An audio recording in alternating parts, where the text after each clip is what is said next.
الحمد للہ رب العالمین الصلاة والسلام علی خاتم النبیین وعلی آلہ وصحبہ اجمعین اما بعد فاعوذ باللہ من الشیطان الرجیم بسم اللہ الرحمن الرحیم قال اللہ تعالی فی سورة الانفال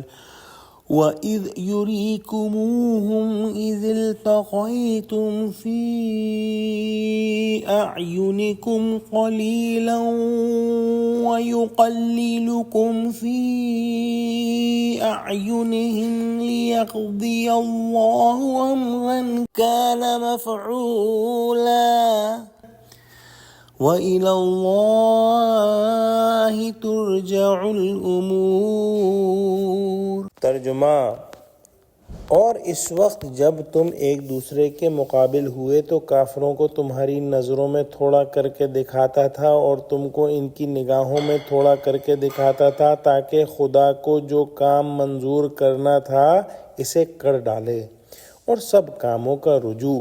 خدا کی طرف ہے۔ پچھلی آیت کی تفسیر میں ہم نے پڑھا کہ اللہ سبحانہ و تعالی نے طرح طرح سے مسلمانوں کی مدد فرمائی، اور ایک جو ہے مدد یہ تھی کہ اللہ سبحانہ و تعالی نے پیغمبر خدا صلی اللہ علیہ وآلہ وسلم کو خواب میں کافر تھوڑے دکھائے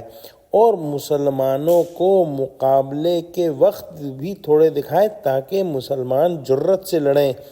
پیغمبر کا خواب غلط نہیں، ان میں کافر رہنے والے کم ہی تھے، اکثر وہ تھے جو بعد میں مسلمان ہو گئے۔ اور خواب کی ایک تعبیر یہ بھی ہو سکتی ہے کہ تھوڑی تعداد سے مقصود ان کی مغلوبیت کا اظہار ہو کہ ہیں تو بہت لیکن مغلوب رہیں گے۔ باقی کفار کی نظر میں جو مسلمان تھوڑے دکھلائی دیے تو مسلمان تو واقعی تھوڑے تھے۔ یہ اس وقت کا واقعہ ہے جب دونوں فوجیں میدان بدر میں